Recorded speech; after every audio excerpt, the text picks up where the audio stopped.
On that note, joining us now, CBS 2 legal analyst Irv Miller. Good to see you, Irv. Thanks for being here. Good morning. Good to see you guys. Yeah, very busy day for all of us. I think the big question looming over today's testimony will be whether any conversations between Comey and Trump constituted obstruction of justice. No. No? No. Tell me then. Well, obstructing justice is clearly defined by statute.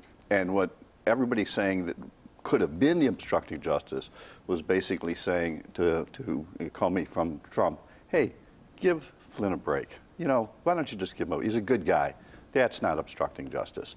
And I think everybody that was waiting for this big bombshell to come today and saw the notes yesterday was really disappointed about that, those who are the anti-Trump people. As I'm sitting there reading these pages and I'm looking for this bombshell, it wasn't there. Well, that was what I was going to say. You know, they did release the opening statements. We read it and didn't really learn much that we hadn't heard before. Are you expecting anything to come out maybe in the testimony that we haven't heard? Yes. And what I'm expecting is a bad day for Jeff Sessions, because there's no explanation as to why Comey didn't go to the Attorney General, Jeff Sessions, and say, hey, listen, this is what the president told me.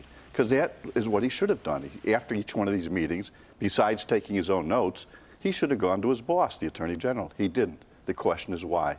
Because he didn't trust him? Because he thought that the Attorney General was incompetent, or he was in the president's pocket? That's going to be the interesting testimony for me today. Okay, now, he did say, though, to Attorney General Jeff Sessions that he didn't want to be alone with Trump. Does that mean anything to you? It would raise a red flag to me. If I was the Attorney General, I would say, why don't you want to be alone? What is there about these conversations that is so mysterious? And he didn't do it. This is all unique. You know, it's uncommon for him to keep such detailed notes after meeting with President Trump. It's not something that he did with Obama. And also, President Trump is very active on Twitter and is often responding in real time. He vowed to do that today. Do you think any of his tweets could have any implication in this investigation as it moves forward? Well, down the road. I mean, the word that everybody's looking for in all this is impeachment. Are there grounds for impeachment, those who don't like President Trump? The fact that the FBI director didn't trust the president, so he did take notes, as you just said, as soon as he walked out of the door at the president. And he specifically says, you know, I met with President Obama, and I was on the phone with President Obama. I never took notes when I was with President Obama. But for some reason, that first meeting, when he was just the president-elect, Comey got the feeling, I better write this down for, some future use. That's a signal to lawyers. Why did he have to do that?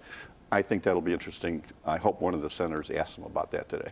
We'll all be tuning in. On that. Yes. Yeah, I think it'll be the senator's moments to try and shine as well. It'll be interesting. Irv, thank you so much for being here. We appreciate your insights today. Thank you. And don't forget, you can watch James Comey's testimony live this morning. CBS This Morning host Charlie Rose, Gail King, and Nora O'Donnell will join Face the Nation host John Dickerson for complete coverage beginning at 9 right here on CBS 2.